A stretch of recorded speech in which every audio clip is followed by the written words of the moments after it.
Hello, Janine McJanet here, coach, speaker, event facilitator, talk show host, Mama Bear. I'm a freedom seeker, freedom fighter, founder of the Unapologetic Woman, and I'm an adult child. And it has become my mission to share my knowledge and my life experiences so that I can help other women who are struggling to break the cycle of generational dysfunctional patterns so that they can become the master in their own relationships. These patterns, specifically people-pleasing, have a way of working into our lives, and they create havoc sometimes. Often they do, so that we are not, in fact, actually pleasing anybody else or ourselves. So I set about to create this quick video to share my thoughts about really what are the biggest challenges that have been in my life on my road to recovery, on my journey to my new me.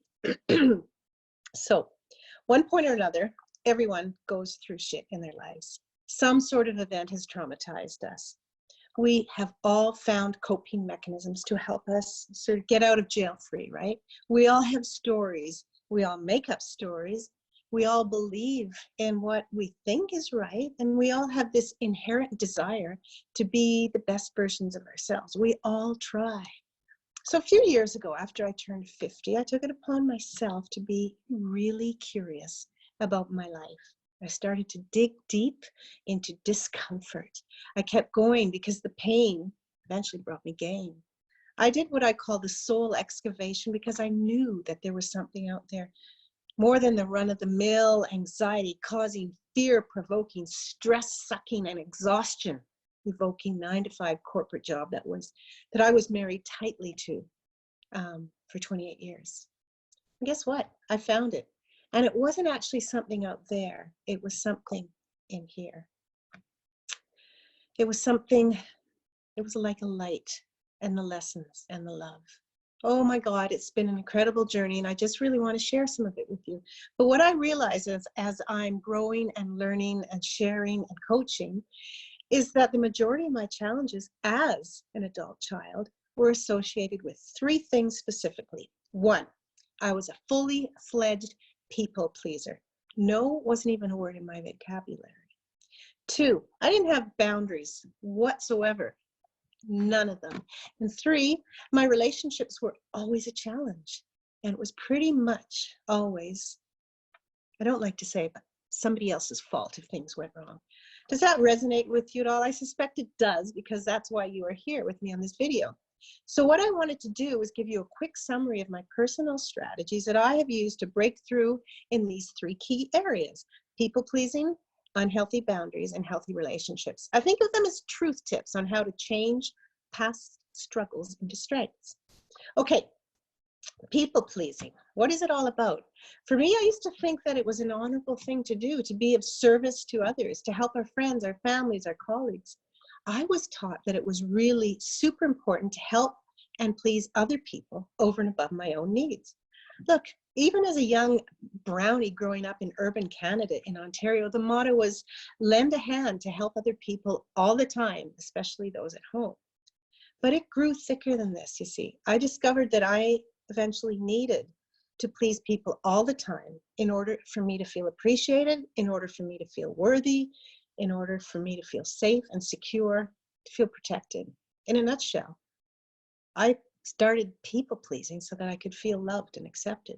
So my number one tip on how to shift away from people pleasing is to open up your curiosity.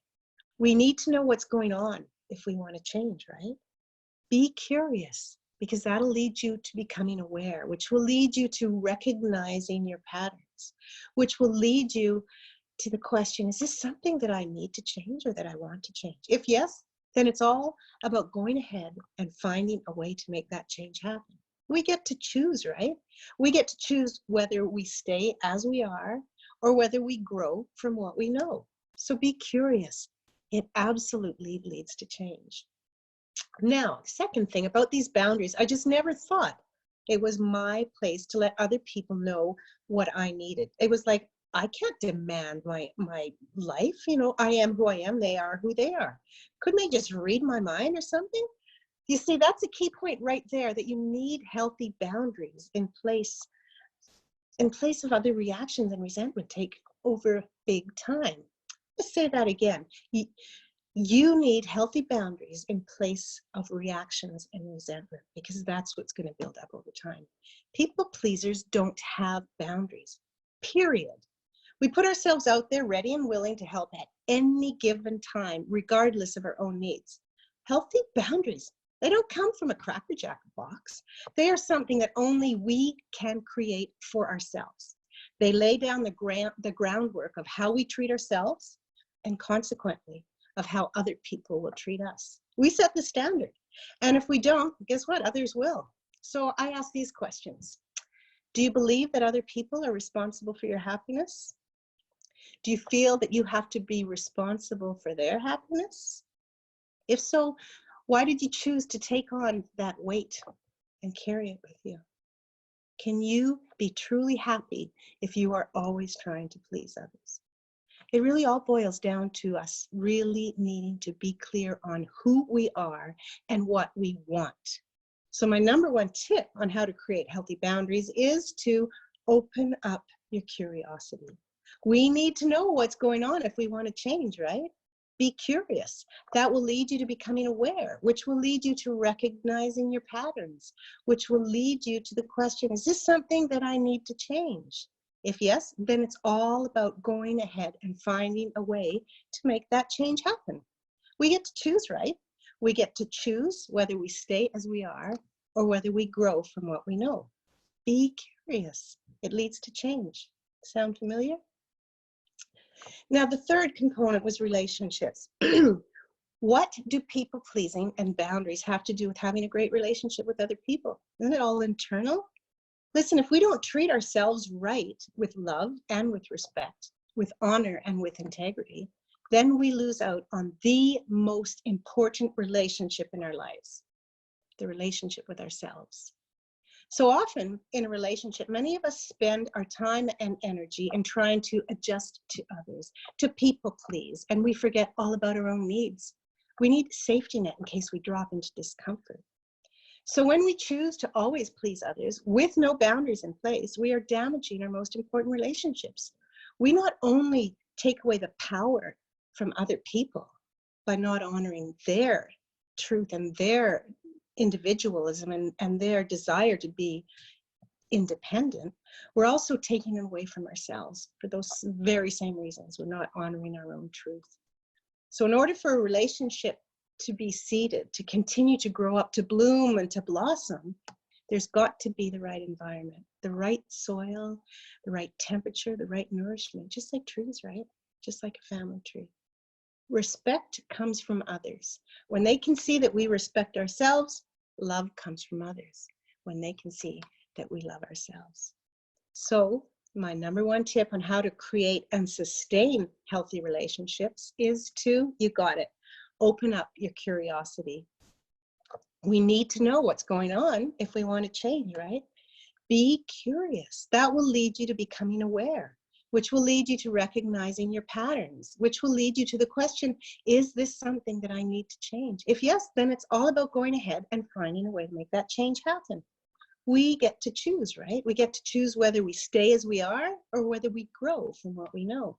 So be curious. It leads to change. So I ask you to reflect on where you need a change in your life and whether people pleasing and lack of boundaries is part of the problem in your relationships with yourself and with other people. So to sum it up, it's incredibly important to transform our people pleasing patterns through curiosity so that we can create healthy boundaries through awareness so that we can have and sustain healthy relationships through action. Become curious about the patterns in your life. Become aware of your behaviors, your languages, and your responses. Take action to create the relationships that you know that you deserve. We all know that kindness breeds kindness, but we have to remember to be kind to ourselves. We have to. Breaking the cycle of dysfunction, it's not easy. Little steps. Little steps are essential to reaching our goals. Declare what you want. Find support to help you get there. Bad habits, they're hard to break. But when we change them into good habits, guess what? The good habits are also hard to break, because habits are habits, patterns are patterns. It's really a matter of reprogramming our subconscious mind. But we have to give ourselves the options. We have to know what they are. It's never, ever too late to make a change, and it's never, ever too early. But there's always a problem of, once we know what we need to change, how can we make that change? How can we make it stick? So my number one tip, and this is a bonus, my number one tip for that is to find somebody who can hold you accountable, a colleague, a cohort, a coach who can help or guide you to make those small steps. It takes curiosity, it takes awareness, it takes recognition, it takes action, it takes time, it takes persistence, it takes patience, and it takes consistency. So there you are. I'm Janine McJanet, talking about people-pleasing, healthy boundaries, and relationships. I am the unapologetic woman, the unapologetic adult child, and my message to you is, you can choose to live in that busy, people-pleasing, kind of hectic, or you can choose to surrender, break free, and become unapologetic.